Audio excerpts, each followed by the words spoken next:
우리 함께 말씀의 제목을 한번 따라해 주시겠습니까? 죄는 죄. 네, 죄는 죄라는 제목으로 오늘 말씀 증거하도록 하겠습니다. 이야기 하나 들려드리고 시작하려고요.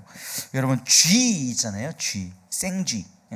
이 쥐 마을에 현명한 고참쥐가 있었대요. 그런데 이 고참쥐가 이제 나이 들어서 죽기 전에 후배 쥐들을 이렇게 불러 모았답니다. 그리고 가장 경계해야 할 것이 무엇인가에 대해서 유언을 했대요. 뭐였을까요? 가장 경계해야 될 거. 여러 가지가 있겠지만 이 쥐가 이렇게 해서 얘기를 했답니다. 고양이도 나이 들면 그저 같이 늙어가는 이웃일 수 있고, 쥐덫도 이 나이가 되면 분간할 줄 알지만 쥐약은 다르다라는 겁니다. 그래서 쥐약이 제일 무섭대요. 왜 그런가 했더니 무서움을 다채롭게 위장한 것이 쥐약이기 때문이랍니다. 전혀 쥐약처럼 보이지 않는 쥐약이기 때문에 그렇대요. 더 나아가서 이게 그것을 먹으면 뿌듯하고 행복할 것 같은 그것이 쥐약이라고, 그래서 쥐약을 정말 조심해야 한다고 말하고 있습니다. 그래서 이 쥐약은 나이 들어 죽을 때가 되어도 가장 치명적인 적이라고 했습니다. 죄인데 죄처럼 보이지 않고 달콤한 것처럼 보이는 것, 여러분, 그게 죄의 속성이지요. 보암직도 하고 먹음직도 하고 지혜롭게 할 만큼 탐스러워 보이기까지 한 그것, 그게 쥐약과 같은 속성을 가진 죄악의 모습이라는 것입니다. 여러분, 사탄은 쥐약처럼 우리를 유혹합니다. 사탄이 만일에 검은 망토를 걸치고 있고 칼을 물고서 피를 뚝뚝 흘리면서 서 있다면 사람들은 사탄이다 하고 도망갈 것이 분명해요. 그러나 사탄은 놀랍게도 전혀 사탄스럽지 않게 우리에게 접근합니다. 마치 빛나는 뭐처럼요? 쥐약처럼 멋지게 보이면서 다가와서 우리를 파괴하려고 시도하지요. 여러분, 쥐들에게 있어 쥐약의 문제가 무엇인가요? 쥐들에게 있어서 쥐약의 문제가 무엇인가요? 그게 쥐약 같아 보이지 않는다는 것입니다. 여러분, 악한 마귀가 우리를 유혹하는 것이 무엇인가요? 죄 같아 보이지 않게 하는 것이 오늘날의 유혹의 방법이라는 것입니다. 여러분, 제가 포스트 모더니즘의 시대를 우리가 살고 있다 여러 번 말씀을 드리는데, 이 포스트 모더니즘을 그냥 정리하자면 기준이 사라진 것입니다. 그리고 모두가가 기준이 된 거예요. 예를 들자면 이제는 기준이 사라져서 내가 기준이니까 내가 내 성향대로 내가 남자인데 남자를 좋아하는 게 내 기준이야. 내가 옳아. 그러니 너는 나에게 뭐라고 할 자격이 없어 라고 얘기하는 게 포스트 모더니즘이에요. 굉장히 단편적인 예를 들어드렸는데 이 절대 기준이 사라지는 것입니다. 여러분, 이 포스트 모더니즘 시대에 가장 위협을 받는 것이 바로 우리 교회입니다. 왜 그러냐면 우리는 절대적인 기준이 있거든요. 하나님의 말씀이라고 하는 절대적 기준을 따라 사는 사람들이 우리 그리스도인들, 그리고 교회인데, 포스트 모더니즘이 추구하는 바대로 행해서 나가면 성경의 권위는 잃어버리고 교회의 권위는 잃어버리고 각자가 우후죽순대로 사사기의 시대처럼 자기 소견에 옳은 대로 행하게 되는 그런 시대를 맞이하게 되기 때문입니다. 여러분, 이 시대는요, 그래서 너는 죄인이야 라는 말을 하는 것을 굉장히 싫어합니다. 그래서 죄를 죄로 여기지 않고 죄를 대체할 만한 다른 용어들을 만들어내요. 곧 죄라는 소리를 듣기 싫어해서 여러 가지 심리학적인 용어들을 개발해내는 것이지요. 그 결과로서 우리는 어떻게 생각하고 있냐면 죄를 죄로 여기지 않는 유혹에 휩쓸려서 살아가고 있다라는 것입니다. 미국의 저명한 정신의학자인 칼 페닝거라고 하는 박사는요, 이렇게 얘기했어요. 죄는 그간 인간 삶의 중심 잣대 역할을 하는 강하고 무거운 단어였는데 이제 사람들은 죄에 대한 언급을 거의 듣지 못한다. 시대가 갈수록 그렇게 되고 있다는 거예요. 죄라고 하는 것이 인간을 이렇게 규정하는 굉장히 무겁고 큰 단어였는데 더 이상 죄라는 단어가 잘 들리지 않게 된다라는 것입니다. 여러분, 이 말하고 있어요. 죄에 대한 언급을 거의 듣지 못한다. 실제 그런 것 같습니다. 그럼 여러분에게 한번 물어보고 싶습니다. 여러분, 이제 아무도 어떤 죄도 짓지 않아서 죄라는 개념조차 사라져가는 것입니까? 죄가 없어진 것입니까? 아닙니다. 당연히 그렇지 않습니다. 주홍 같은 죄가 지금도 넘쳐납니다. 그런데 죄라는 단어가 세속화된 사회에서 급속히 사라졌고 그 결과 죄나 악 같은 도덕적 신학적인 용어는 다른 말로 대체됐어요. 범죄, 때로는 증상, 그리고 이게 가장 큰 유혹인데요, 질병과 같은 사회 심리학적 용어로 대체되었다라는 겁니다. 죄를 죄라고 부르지 않고 이것은 그냥 어디가 아픈 거야, 그래서 나타나는 증상이야. 때로는 그것이 진짜 증상일 수 있지만 너무 많은 죄의 영향력 아래에 있는 것들마저도 그렇게 부르고 있다는 것입니다. 때로는 저거는 죄가 아니야, 질병이야 라고 얘기한다라는 거예요. 제가 오늘 좀 청년들이 왔으면 좋겠다는 생각을 했었는데 아무도 안 와가지고 지금 좀 그런데 여러분, 우리 그 젊은 세대들로 갈수록 이 동성애에 대해서 우리 교회가 워낙 강하게 얘기하니까 우리 청년들은 그래도 그게 그거는 나쁜 거구나 정도는 알아요. 그런데 젊은 세대로 갈수록 이 동성애를, 여러분, 동성애는 죄입니까, 죄가 아닙니까? 죄입니다. 명확하게 하십시오. 동성애는 죄입니다. 그런데 젊은 세대로 갈수록 그것은 죄라기보단 불운하게 가지고 태어난 성향, 때로는 질병 정도로 치부하는 경우들이 우리가 생각하고 인식하는 것보다 훨씬 더 크게 그들을 잠식하고 있습니다. 미디어의 영향일 수도 있고요. 그리고 우리가 교육을 제대로 하지 못한 노릇이기도 하겠지만 죄를 죄라고 생각하지 않고 때로는 그것이 질병이나 어떤 현상으로 나타나는 증상 정도로 여기고 나타내는 경우들이 있다라는 것입니다. 이게 너무나 큰 문제가 되는데요. 죄는 무엇이 따라옵니까? 죄에 대한 책임이 따라옵니다. 근데 만약에 이게 질병이라고 한다면 내가 아파서 아픈 게 아니잖아요. 그러니까 질병에는 책임이 따르지가 않습니다. 죄에는 책임이 따르는데 질병에는 책임이 따르지가 않는 거예요.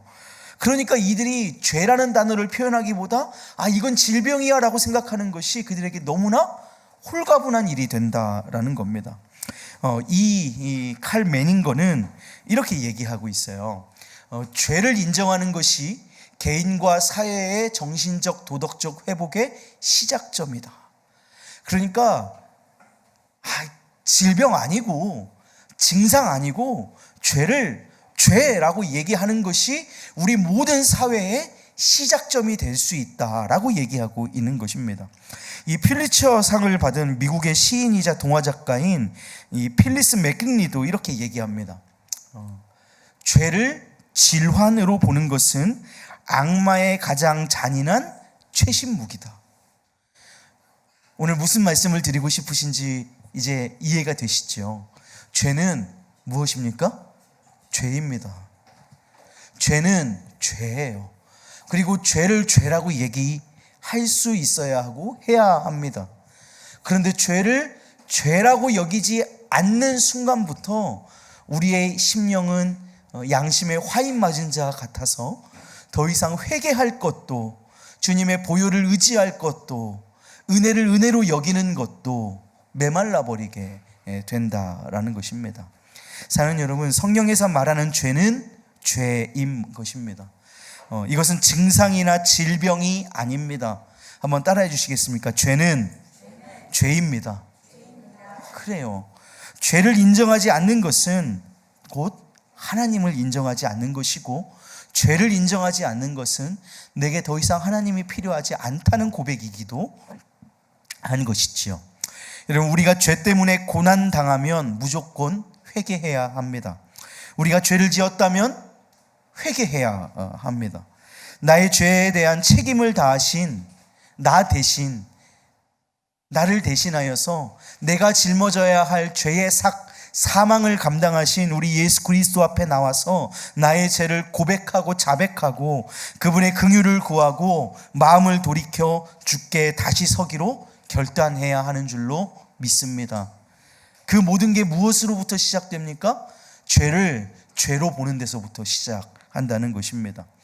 여러분, 회개라고 해당하는 이 히브리어는 슈브라고 하는 단어입니다.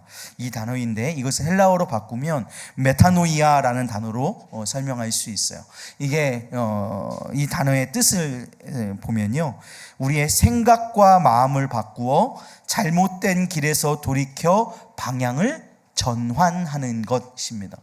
자, 한번 따라해 보세요.